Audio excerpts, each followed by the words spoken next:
And on behalf of my wife, we are thrilled to be here. We're honored to be invited. This is a beautiful space. It's actually our first time to see the interior, and it's just breathtaking. So thank you for having us.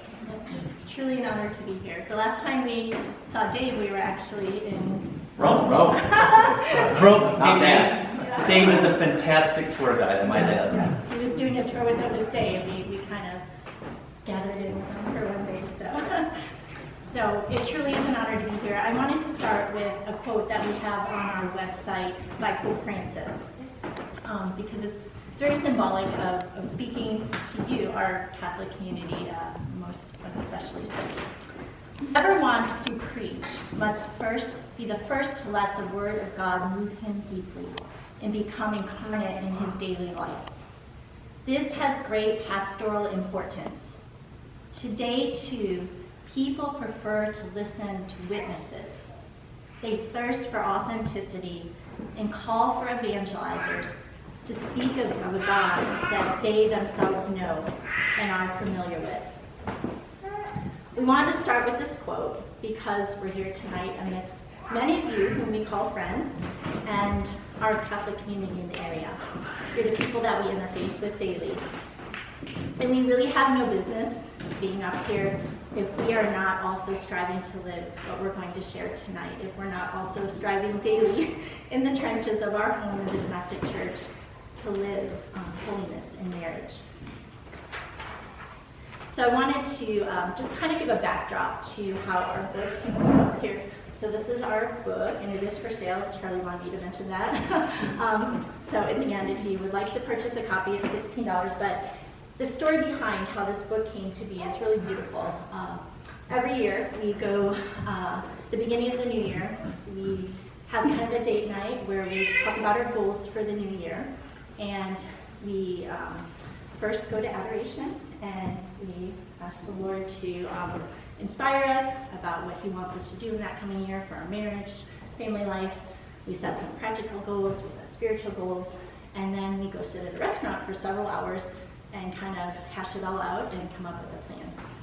And so about 7 years ago, we were in adoration. It was the beginning of January, and this idea came to me to write this daily devotional. And so afterwards, I was sharing it with Troy, and I was Googling on my phone, like, surely somebody must have written a book like this, right? There's lots and lots of books out there on marriage that are specifically Catholic, but nobody had written something that couples could come together every day and just have a little bit of a nugget of something to inspire them in their marriage and their walk with God. So fast forward, we had a chance to present this book to our Sunday visitor at a conference I was at in Pennsylvania.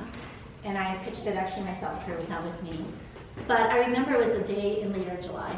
And I looked to see what the feast day was.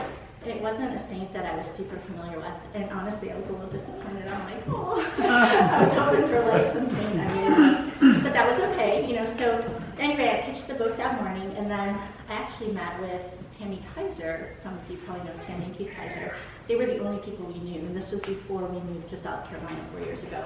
They were the only people we knew in this area. So that's kind of another story for another day, but it was kind of two significant events in our life. But I pitched the book that morning, went to Mass that evening, and the priest who was celebrating Mass that night said, I'm a Franciscan priest, and us Franciscans, we have so many saints that we fill up the whole calendar year. I don't know if you all knew that, but there are more than 365 Franciscan saints. So they actually have their own calendar of saints. And the priest said, today's feast day for the Franciscans is the day that the San Damiano cross spoke to St. Francis and said, go and rebuild my church, which you see is falling into ruin. Is there anybody not familiar with that story? Okay, just quickly. St. Francis saw this church out in the countryside. It was literally falling into ruin. And he heard a voice coming from the cross in that church, which is the San Damiano cross that we're all familiar with. And it spoke to him and said, go and rebuild my church, which you see is falling into ruin. So he thought that literally meant to like rebuild the church. But he later realized, when the Pope at the time had a vision of St. Francis standing inside the church, like, and the church was crumbling, and St. Francis was literally holding the church up, he realized he was called to help spiritually rebuild the church at that time, which was really struggling. So for me, I'm actually a secular Franciscan. I became a Franciscan in Assisi when I was in college. I haven't done a lot in my adult life with it, but I did make my profession. So hearing this was really significant because I thought, oh my goodness, the church is falling into ruin right now because we don't have holy marriages. We don't have families that are living lives worthy of their calling, right? So I felt like, okay, Lord, this is your plan, this is your will, and you picked this day, unbeknownst to me, who was looking for some significant saint that I couldn't find, right? So fast forward, our Sunday visitors said they wanted to publish the book. They offered us a contract. The contract was dated October 4th, the Feast of St. Francis, which was pretty cool. So fast forward about another year, we went to submit our book, and the night before we went to submit it, my computer crashed, and I'm going to let you kind of share what happened. Sure. So the night before, so it was like late at night, we had to go submit the book. We had it stored locally on the hard drive, and then we also had it in the cloud on Microsoft OneDrive. Okay, and so as we went to submit the book, we got the notorious blue screen of death, and the laptop crashed. And then when we tried to reboot the computer, there was what's called a ghost image. So there was an icon on the desktop that looked like a Microsoft Word, like the document was there, but you clicked the ghost image and there was nothing behind it. It was just gone, okay? So gone locally. Then we said, well, wait a minute, we've got this saved in OneDrive. So we went to OneDrive to find it, gone in the cloud, okay? And so let's just fast forward it. Naturally, right, we were devastated and all of that. But we happened to have, at the former parish where we lived in Illinois, a good friend who used to be computer forensics for the FBI. And he's retired from that. But he had all the latest and greatest software at his house. And he said, you know what? Loan me your laptop for 30 days and I'll see what I can do. And he used all the state-of-the-art software, did a study, and determined that there was a virus that had been written and only targeted the book on the hard drive, right? So every other file was there, but our book was gone. Okay, and then we said, well, how did it happen in the cloud? Okay, and the cloud is not local, it's another server. And so we went to Microsoft, which is OneDrive, we talked to their help desk, and lo and behold, another virus had targeted our document in the cloud. And to make a long story short, if you delete a document, it goes to the recycle bin. You have up to 30 days to recover it. This virus was a program where you could not recover anything in the recycle bin until 31 days and beyond. So it made the document gone. And so we happen to have just a few of these 365 days on a flash drive, just maybe 20 of them or so. So we at least had a base to start with, but we literally had to rewrite the book. And now I'll pass it back to Kathleen. So we share that with you. One, it was obviously very devastating, but clearly God had a purpose and a plan for this book. And clearly, the evil one was trying to detract from that. So it was obviously very devastating. The initial manuscript was 100,000 words. Those familiar with writing a book, an average book is 40,000 to 50,000 words, so this was kind of double. I mean, it would have been edited down, right? But it was a lot. It was a huge loss. And in the midst of that, COVID came. We moved here from the Chicagoland area. But by the grace of God, and with OSB being very understanding of this, we rewrote the book. And it finally came out in 2023, February 14th, Valentine's Day. So it was really beautiful to see how the Lord had us on this long journey to finally bear fruit with this book. So our marriages are under attack, right? This book that we were trying to respond to God's call was, God did not want this out there. Or I should say God, of course God wanted it, but Satan did not want it, right? But we all in our own marriages and family life are under attack when we're striving to live a holy life. But married couples who are united in Christ are desperately needed to rebuild our broken society and evangelize our distorted and godless culture, and to uphold the true dignity of the sacrament to which we are called. And we can do this by simply loving the way God asks us to do through the Christian marriage. So aside from being the title of our book, Simply Love, it's both an aspiration and arguably an oxymoron. For to love is anything but simple. especially and sadly in the fallen state of our world today.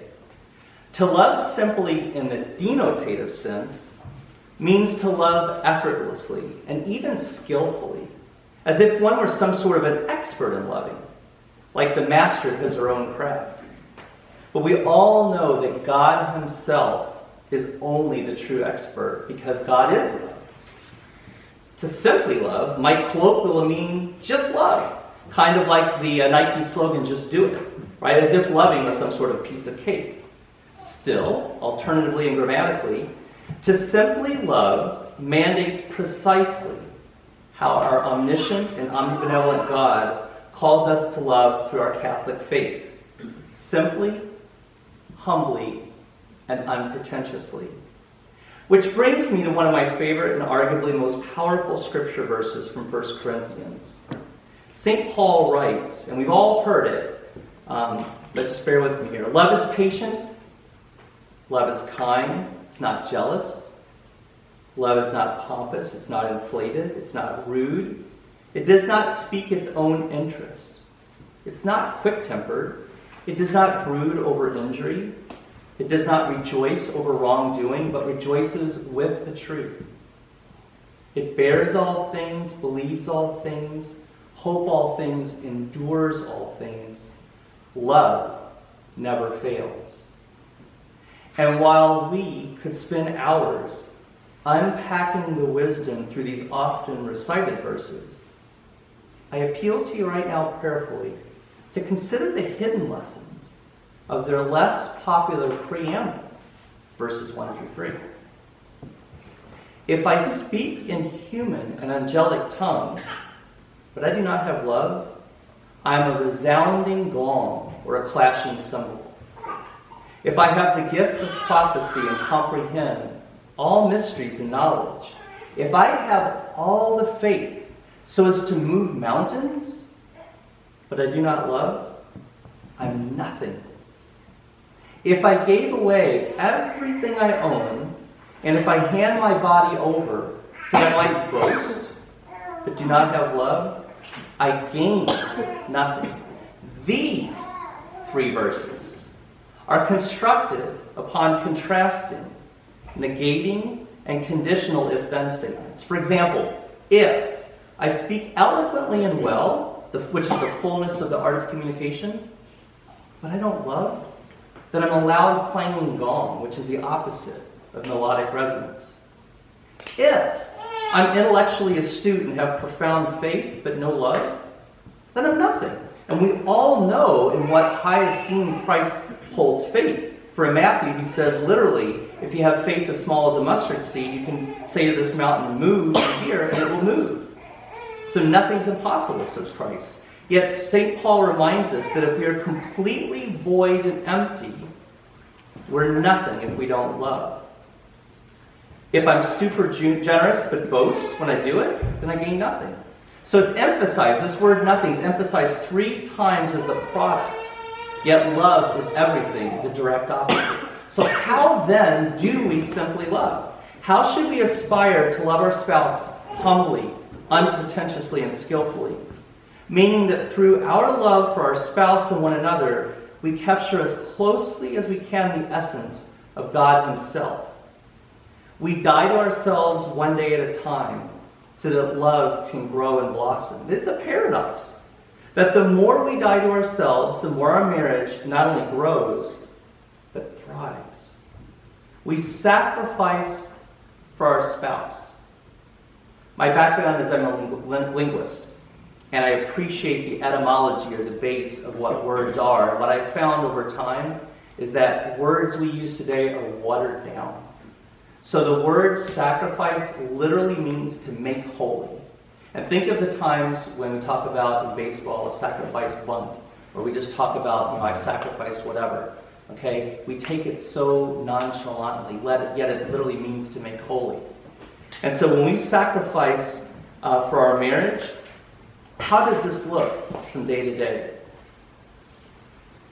I'm going to give a couple of examples, and I'll let Kathleen do the same. So for us men, and I'll be generalist here, but for me, I'll say for me, right, I love sports, okay? But There are many days when I know, as a father and a husband, I'm called to not watch the game, or at least I shouldn't watch the game because it's more important to do something that's important to my wife or to my children. Okay, that's one example. And another would be, if the house needs tidying up or something, and I'd rather take a nap. I mean, just using these examples that I'm sacrificing. But the key here, through our actions, is that hopefully and ideally in our hearts, we're remembering that we're doing this not begrudgingly, but we're doing this for the sake of our spouse and our family. And so we're truly making holy that act. Kathleen? And for us as women, there's so many opportunities to love through sacrifice, right? There's often times where I'll see there's something he said he was going to do, but I can tell maybe he's super tired or he's had a long day at work, and it's just going to be too much for him that day. But I'm feeling okay, right? I maybe have a little extra time, a little extra energy, and even if I don't, right? I can take that on, whether it's that phone call that needs to be made or whatever, that little project around the house. There's opportunities every day to sacrifice for one another. And we need to look for them, right? The more we're in tune with God, the more we will see those opportunities where we can love deeper through sacrifice. In one holy marriage, and when we're striving for this, hopefully others will see, that holiness in our marriage. And in one holy marriage, one authentic example of love can touch more hearts than 1,000 arguments about what is right or 1,000 protests, right? Our example is so, so important. Our marriages are living, breathing gospels, and we must have the courage to speak the good news well. And when others witness the sacrifices we make for one another as spouses, and they see the passion that we have to live our vocation well, they're often encouraged to further explore the joy and beauty that they see in us. And God has a plan for each one of our marriages. And when we faithfully strive to follow this plan, our marriages truly have the potential to transform our culture and our world. Our mission in marriage is to be a channel of God's grace to one another and to help us get to heaven, right? And I remember when we first got married thinking, we're going to pray together, we're going to go to church together, we're going to do all these holy things together and get each other to heaven. And then I quickly realized, no, it's like bearing with one another's faults and zipping my mouth when I want to say something and really shouldn't. And right, it's blending two lives into one, and the dying to ourselves that really helps us get to heaven together. And the day-to-day demands and the pressures of life often can give way to obstructing that grace to freely flow from us to our spouse. To be a source of God's divine grace in our marriage, it is really essential to stay deeply connected with God through prayer each day. We really have to have that personal relationship with God, to be in daily conversation with God, to liturgically live our lives in union with Him, so His grace can flow from us. Saint Bernard of Clairvaux said, "If you are wise, therefore you will show yourself a reservoir and not a canal. For a canal pours out as fast as it takes in, but a reservoir waits till it is full before it overflows, and so it communicates a surplus." So to be a source of God's divine grace in our marriage, we need to be reservoirs and not canals. This way, God's grace can pour out from us in abundance.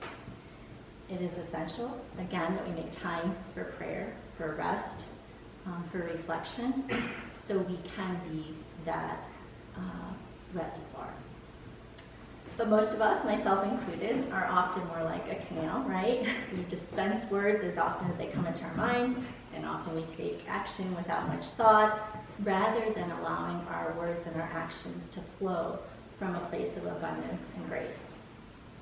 But when we know, and we should know ourselves, right, that we're operating on an empty tank, we really need to stop and assess what's going on in my life. Where is my relationship with God? And why am I lacking in an abundance of grace?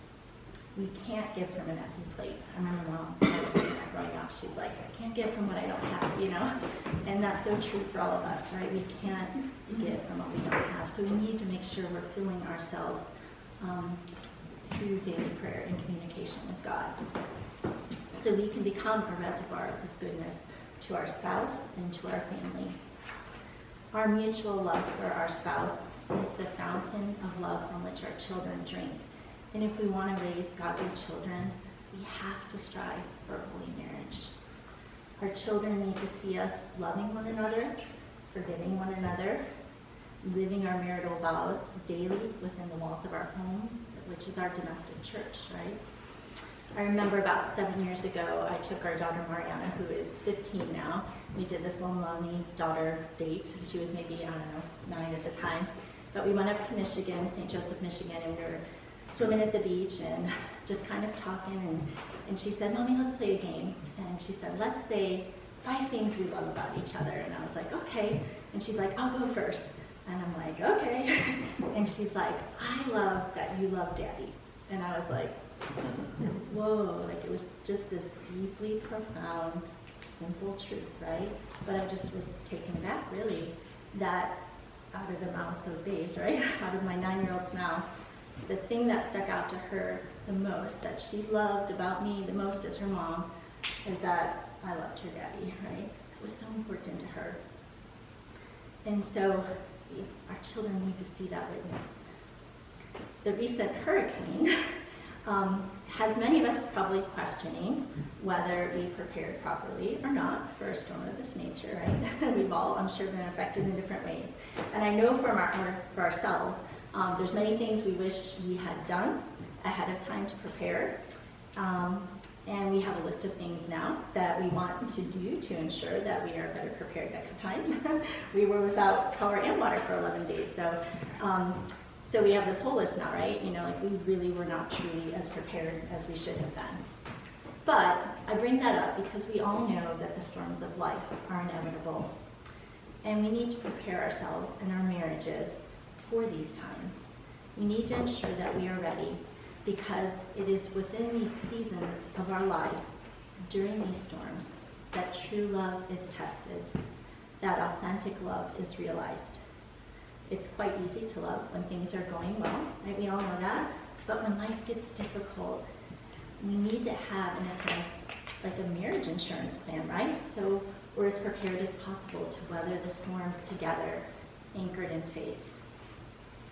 So the word insurance literally means to make safe and secure. So the question I'll ask you to ask yourselves, and we'll talk about, is our marriage standing on solid ground? Are we united as a couple? Do we feel secure in our spouse's love for us? And are we investing in our marriage? I used to have this prayer hanging over my kitchen sink before we moved here, and it got lost in the move. But I kind of remember it a bit from memory because I would look at it every day. But it was something to the effect of, Lord, when those difficult seasons of my life come, may I be so deeply connected to you that I don't lose my footing. May I be standing on solid ground, and may I weather the inevitable storms and stay close to you and draw from the fountain of your grace. May this storm not alter my love for my spouse, for my children, nor shake my faith, but rather let it serve as a means to love you more deeply, to love you more authentically, to deepen the love for my spouse, to deepen the love for my children, to grow in holiness and develop my character in all the ways that you desire by allowing this storm in my life. The ultimate expression of love this side of heaven is the love between a husband and wife. And in living it, right? The way God intended from the beginning. But to live the way that God intends and what the church presents to us is hard. It's not for the weak. It's not an easy vocation, right? To live it well, to live it right is challenging. It's difficult. And as much as living marriage the way God intends can bring us incredible joy, the opposite is also very true. And if we're not living it in line with what God desires and God's plan, it can cause us deep pain, right? If we're not living it the way God intends. And sometimes you might go through a season of life where one of you is maybe more deeply connected to the Lord and the other is not, and that's a cross we have to carry, right? And keep pressing on and keep praying for our spouse. But the church gives us a beautiful blueprint for sacramental marriage, and we also have sacramental grace, right, which is awesome. And I think of, perhaps some of you are familiar with this story, St. Catherine, when Our Lady appeared to St. Catherine of Labouré. I don't know if I'm saying that right, the French pronunciation. Am I saying that? All right. Our Lady appeared to her with the image of the miraculous medal, and she had her hands spread out like this, and there was like grace coming out, like rays of grace coming out from each of her fingers, except one. And St. Catherine said to Our Lady, like, why only 9 fingers? Why is there not like a ray of grace coming out from this 10th finger? And Our Lady said, those are all the graces that God wants to shower upon you through my hands, but that you don't ask for. Now, it's not quite the same as sacramental grace, but we have the grace of our sacrament to tap into.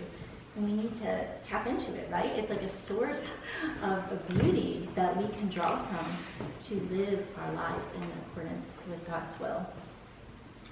We chose a picture of the Grand Canyon as the backdrop to the title of our talk tonight, because of the beauty that we see in the depth of the canyon that was formed over many, many years, right? Thousands of years, layers and layers of sediment. And God wants to create something just as beautiful in our marriages, but we have to be willing to go deeper in our love.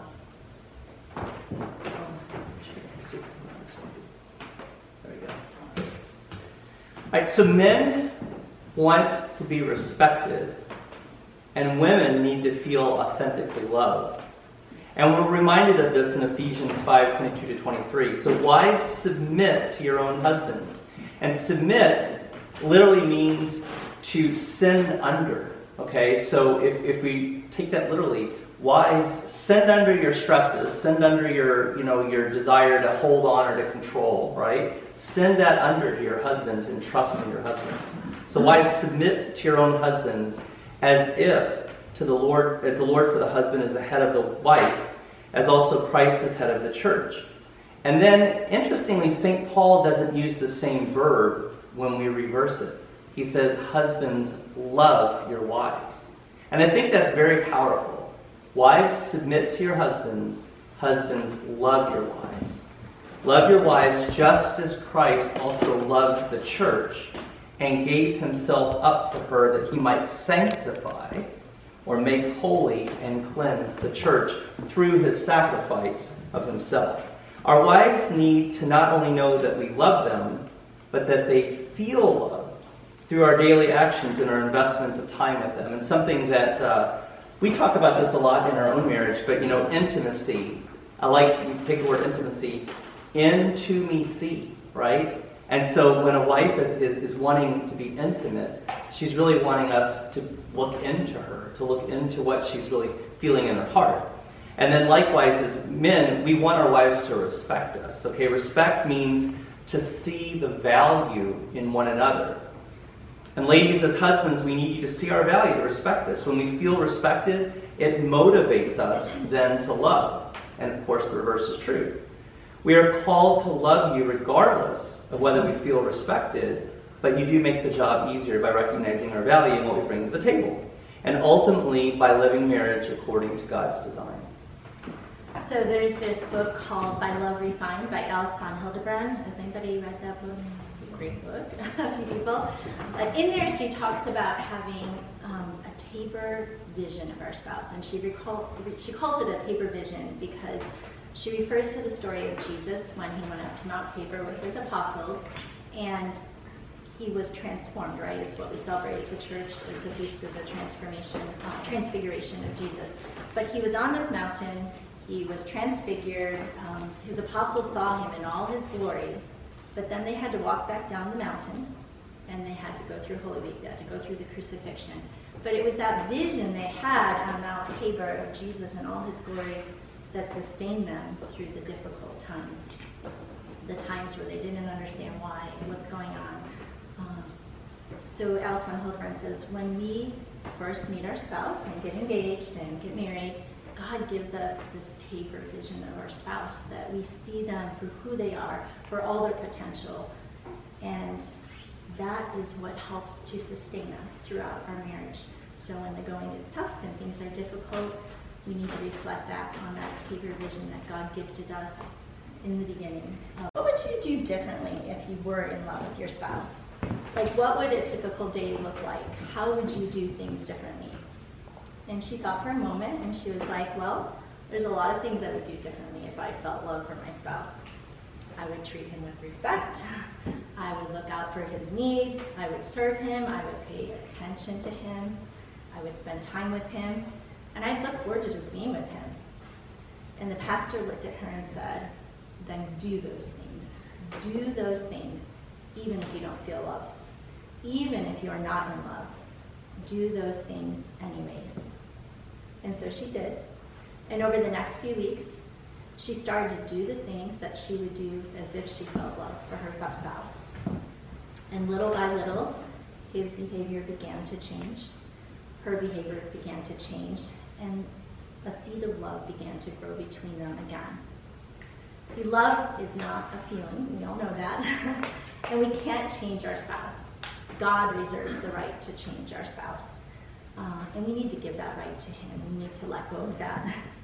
Often we work so hard at trying to change our spouse when the only person we can really change is ourselves. And when we no longer feel love for our spouse, we really need to go back to that Tabor vision that God gave us. There's a book called The Exceptional 7%. This book actually refers to the 7% of the population that is actually living marriage according to God's plan. Sadly, though, that means 93% of the population is not living their marriage fully.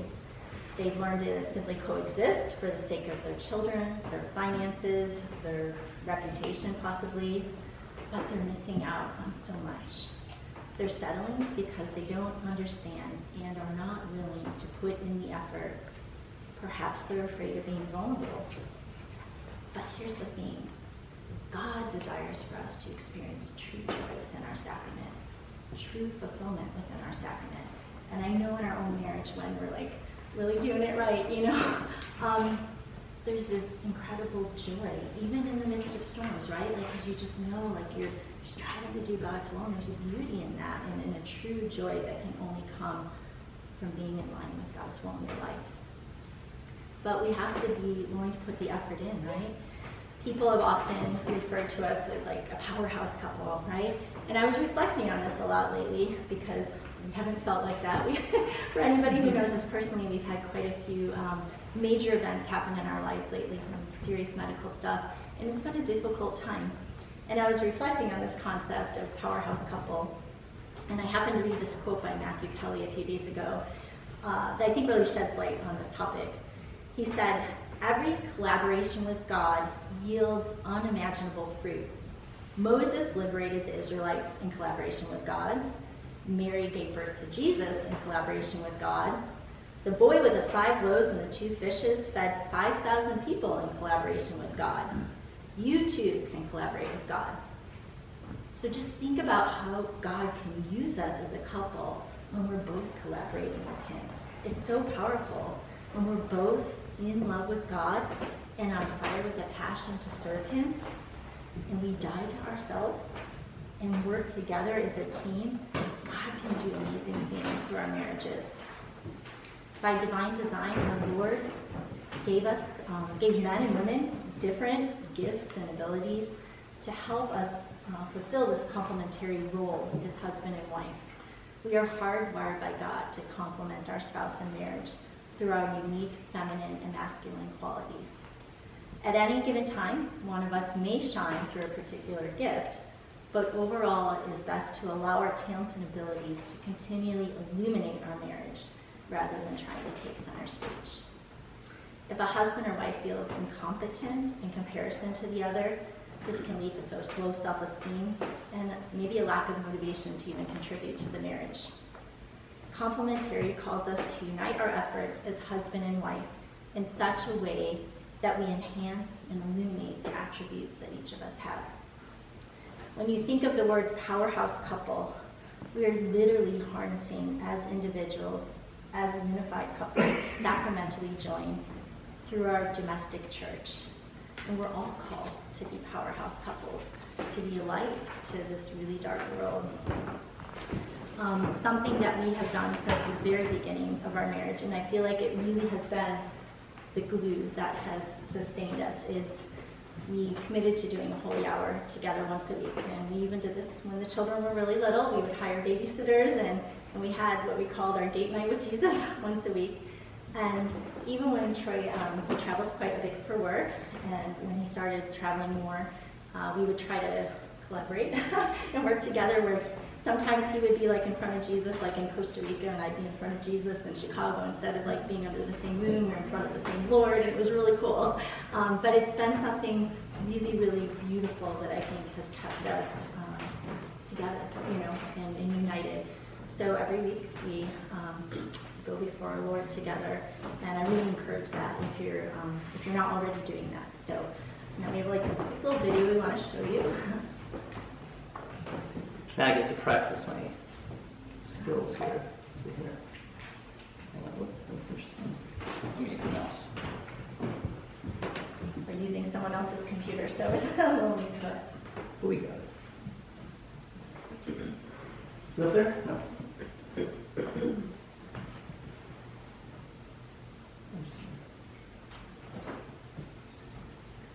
Scoop it. That's one way to do it. Let me find the browser. Here we go. There it is.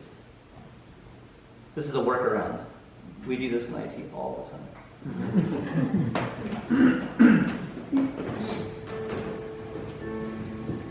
Are born great opportunity. You shouldn't have any doubt in your mind about what you're supposed to do tonight and about how you're supposed to do it. This is your time. Yeah. I don't want them to gain another yard. We gotta go out there and we gotta take it. Take their game and shove it right back in your face. That's how winning is done. Team something you belong to. Something you feel. Something you have to earn. If we don't come together, it's over. And I guarantee you, if you both go far in your life, you both regret walking out running and get the best of it. I'll ask you one last time.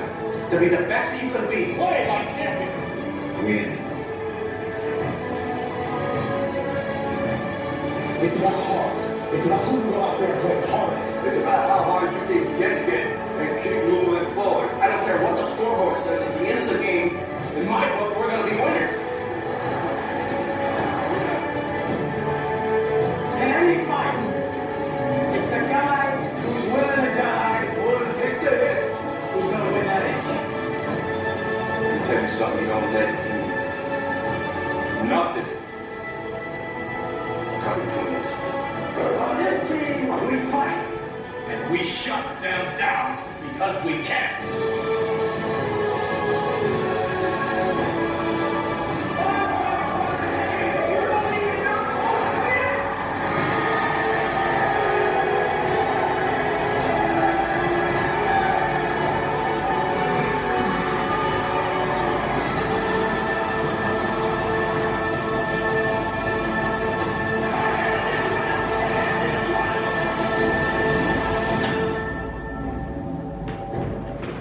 All right, so we chose to show that video because that's marriage. That's the battle of the ring. Oh, look at this almond. Now that's the real question of the day. We're going to. That's a good one to think about. Almond milk. Red dot. But we'll come back to that later. Let's see here. There we go. Get rid of that. There we go. And now we'll go back to the slide. Go at the bottom. There's a Play little. from here, I believe. We got it. Look at that. And that's not even my computer. Hey, real quickly.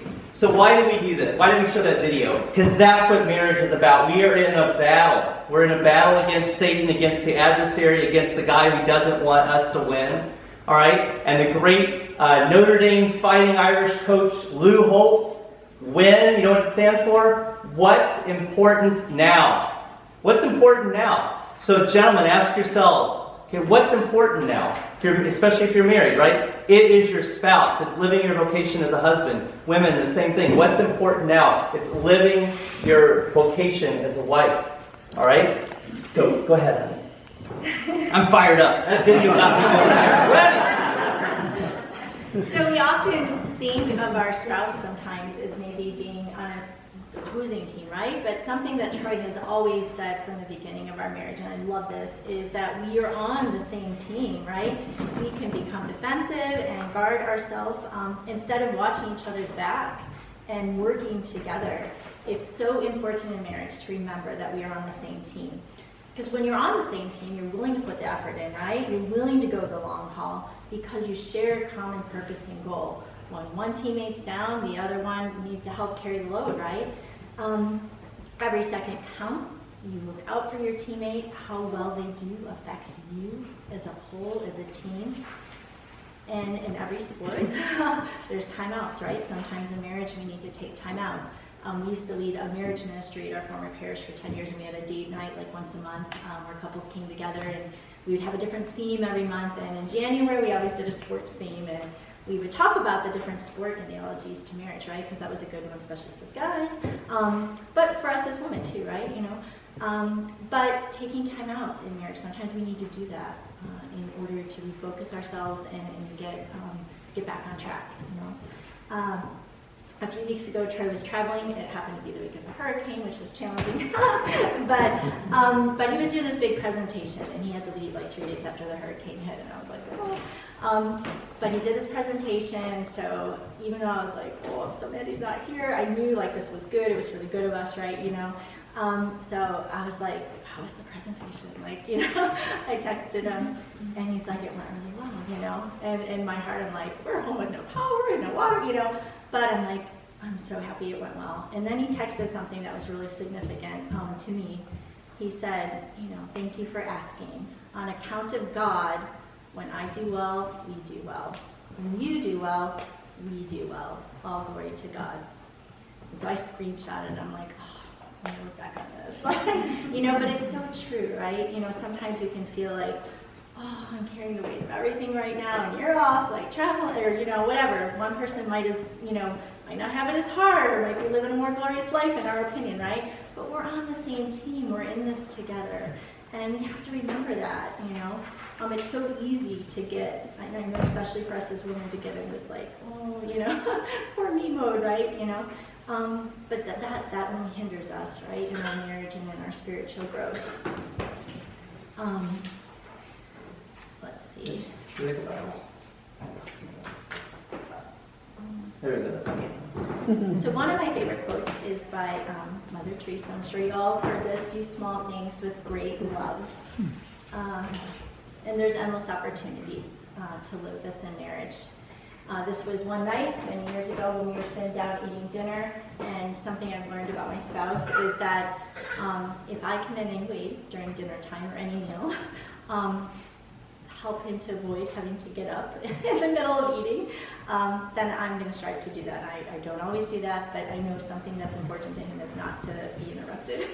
Although, you know, he's really better. But this particular night, one of the kids spilled literally milk all over the floor, and Troy's like, I got it. So he gets up and he starts cleaning it, and I'm like, oh, thanks, you know. And then all the kids get up from dinner and start climbing on him as he's like, so of course I snap a picture, because I'm like, oh, this is so beautiful, you know. But it was truly an act of love, right? So we need to build our marriage one act of love and one sacrifice at a time. Simple deeds are holy and will shape the foundation of your marriage. And we all desire to be loved for who we are and to share that intimately with one another. Can we get the next picture? Sure. Okay.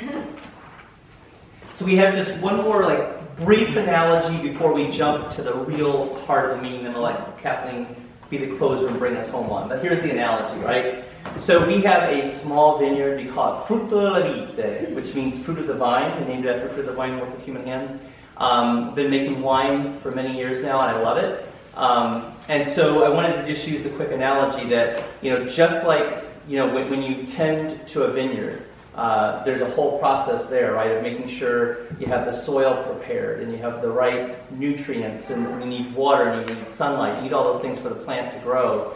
And just like in marriage, if we don't have the right nutrients, then we start to waffle, right? We start to kind of get like a dried out plant until we get more nutrients, okay? And then as you're making the wine, you want to make, there's a process to follow, but if you don't keep things sealed up and you don't follow the right sanitary processes and things, oxidation can get in, can damage the wine, and it's no good. It turns to vinegar. That's another quick agricultural analogy to marriage, is that we want to make sure we're putting hedges and protections around our marriage so that they don't get oxidated, okay? But I'm going to let you bring us home, honey, with the next step here. There you go, sweetheart. So we've all seen marriages fail. Perhaps our parents, maybe our siblings, perhaps maybe we've even gone through a divorce ourselves, on a second marriage perhaps, right? But despite the marital despair we are often surrounded with, most of us continue to crave and want that lasting love, right? We want to be that couple that still holds hands when we're 40 years old. Or not just 40 years old, after 40 years of marriage, right? 40 years We hope we're still holding As we age, we want our love to grow deeper, yeah. So we want to look for those couples that have been married several years, right? And glean from them and ask them, hey, give me some nuggets of wisdom, and we're all in this together, and we all need to learn and grow together and learn from one another. We were walking into daily mass as a family about maybe 10 years ago, and my daughter Gemma, who was probably maybe 15 at the time, her and I both saw this couple, and we were both like, oh, it's so beautiful, So, and we both were like snapping pictures. But if you study this picture, the gentleman has a cane, and the wife has a walker, and they are walking into church. That brick wall right above it is a cross, but we had to kind of condense it for the purpose of getting it on a screen. But what's so beautiful is that he's holding the cane, she's holding the walker, they're holding hands together, and they're walking into daily mass, right? It was so beautiful, like how they were physically supporting each other, spiritually supporting one another, and it's like my favorite picture now, ever. And we always close our talks with this picture because it truly is so inspiring. I know with each passing year in our own marriage, I feel like we as a couple enter more deeply into the beauty of marriage. And it's not always glamorous, it's not always pretty looking, but by the grace of God, it's deeply beautiful as it grows stronger each year, because God continues to chip away at both of us and mold us together for the purpose of his eternal plan. And I look at this picture and it inspires me to march on, especially during those difficult days. Troy had it framed for me a few years ago, and it's in our bedroom. But unfortunately, we live in a disposable culture. In general, most things are not built to last anymore. My daughter, Gemma, she loves antique furniture, but she loves it because it's built well, right? It's solid, and it's not just like thrown together and, falls apart, And that's how our marriages need to be, right? They need to be built on a solid ground. And it can be tempting to transfer this mentality of kind of using something up and moving on to the next thing that we often see in our culture to our marriage. But an enduring and lasting relationship is the finest investment we can make. It increases with value each year, and it is truly priceless. So in closing, this is what we're all here for tonight, right? We want to be like this couple. We want to be a visible sign of God's love in action, to age in grace until death do us part. Thank you.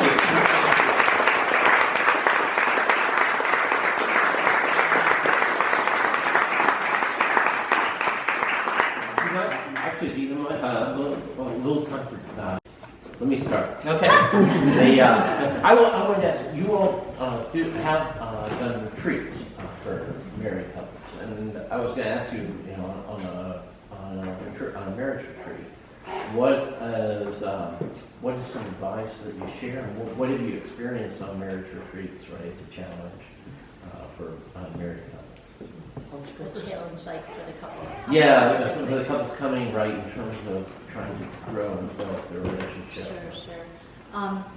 Sadly, we often see maybe couples maybe in their 40s and older we don't often get a lot of younger couples, which is really sad because they're still in that season of life where they're not really realizing that they should be investing in their marriage, you know, or perhaps they don't have childcare, right? So especially for older, older couples, if you can help offer to watch your grandchildren or watch another family's, kids for a day. We always try to keep the retreat kind of like manageable, right? We do like Saturday morning to Sunday afternoon, so it's like one night away on a weekend. So we try and make it like as easy as possible for a couple to come, but we really need other people who are willing to help watch the children so these younger couples can go and receive, the grace of just that time together. Of course, we give some talks and some insights, but it's just like a lot of couples don't take time for each other anymore, which is really sad, They don't date each other anymore. They don't go out together, and even just going out for an evening together, you don't see that a lot, which is really sad. So we really encourage that, of course, on the retreat, but we give them opportunities to just go spend some time together, just the two of them, So.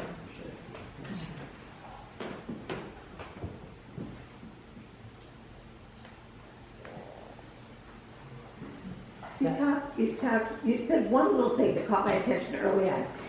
Is this book divided so that there's a portion to read today and another? Yeah. Good question. Yeah. We didn't really explain it. So it starts with a quote each day by either a saint or a scripture quote. And then there's a little reflection about whatever that quote is. And then there's a prayer at the end that couples can pray together. So it's got like kind of a 3-part component each day. And there's 365 of them, so one for every day of the year. But the part that I think has been the most fruitful for couples is the prayer, because so many couples don't pray together. Especially as Catholics, we're not really trained to pray spontaneous prayers together for specific needs in our marriage.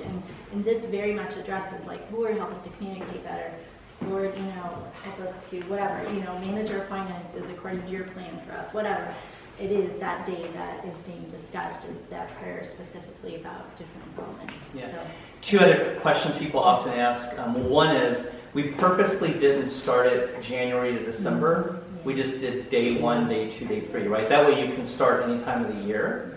And then the second thing is, people have asked us, can I just do it myself? And then my spouse will do it later, or whatever. It's really intended to be done together, because the purpose is to bring you together in prayer. So I just wanted to share that as well. Yeah. I was going to add on. I haven't read the whole book yet. I have it, but one thing that I think is beautiful about it too is you don't necessarily have to go in order either. Yeah. You can just pick it up and open the book, and wherever you land, sometimes that's what God's speaking to you about. So I thought that was a beauty. We keep it between our tables, or we sit it on the table between our 2 chairs in the evenings. We have a kneeler in our bedroom that sometimes we'll go in there and light a candle and pray in there. Sometimes we just sit, we turn the lights down and we just do it in the living room. God's going to speak to you wherever, but I think it's a beautiful book. Thank you. Mm-hmm. Yes. You might have already answered You might have already answered this question, but maybe a little more nuggets from you. What would you say to somebody who argues with you that love isn't supposed to feel like a sacrifice? Like, if you truly loved your spouse, it wouldn't, those little things that wouldn't feel sacrificial.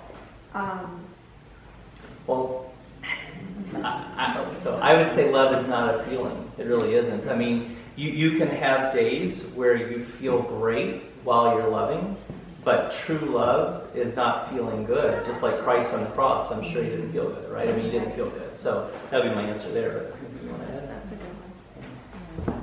Yeah, that's a good answer. Yeah, that's a really good way to tell her. Sure.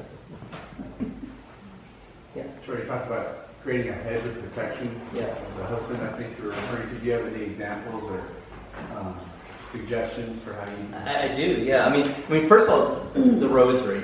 That's the most powerful weapon that you can have, and I call it a weapon because it's really the weapon against the evil one. So praying the rosary every day as a couple, and then as a family, if you have children, that's a great way to put a hedge around your family or around your marriage. Also, staying connected with your spouse throughout the day. Whether you're traveling or not, or I know you go to the hospital, right? Wherever you're at, just checking in. How are you doing?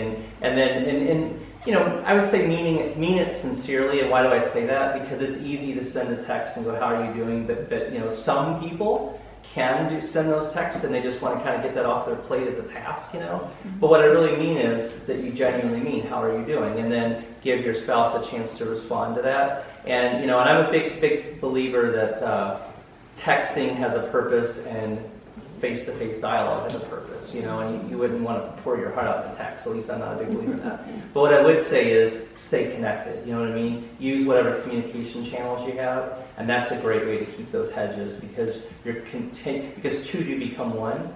But when you're geographically separated, your hearts can still stay connected.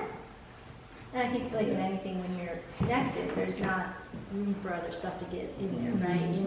And the further we get away from one another, it allows like other stuff to get between us, right? There's tons of practical things, it's just having certain rules of how you act around other women, how I act around other men, right? Things. You can put different hedges in that way too, but ultimately, if you're staying connected as a couple, those things are naturally going to dissipate. I think, Yeah. And the last thing I'll say, not to belabor it, but there's so much noise in the world. This is the most noisy place, right? It's a crazy place, and so I do everything I can to try to tune it out the best I can, and it's very hard to do because everywhere you go, you're bombarded. But I would suggest too, the more we pray, and even internally, just like saying a prayer to myself, like Lord, I'm just trying to think of a good example, but you're in a sports club or something, a restaurant, and there's TVs all over the place. Trying really hard to say, Lord, I know this is very noisy, yada yada, but just try to think about your spouse, or think about your family, or think about something that brings you closer to the Lord. That's another way to put hedges. Because there's no way to avoid unless you go literally to Assisi, where St. Francis used to be, right? Unless you go something like that, you're going to be bombarded, So that's another prayer. Prayer is another way. Yeah. But some very practical things, like for men who travel, like something we kind of established early on was. Troy will often be like maybe in a taxi ride with like some of his coworkers who are often women, and I just kind of said, hey, would it be okay if we and you were totally cool with this, don't, if he can sit in the front seat and let the women sit in the back, or, do what you can to avoid be like sandwiched next to another woman in the back seat, right? Like it sounds something like silly, but it's important, right? To like be purposeful and thoughtful about those things. So we're not putting ourselves in way of temptation, right? We have to really be careful about that because it's all around, right? So. We appreciate it. Thank you all. I'm very glad that you all are on our team, right? Because with a talk like that, I don't want to oppose you. So that's we're very blessed to have the opportunity to have you give us a talk and give our talk this evening. I just want to make a couple of announcements real fast, and that is.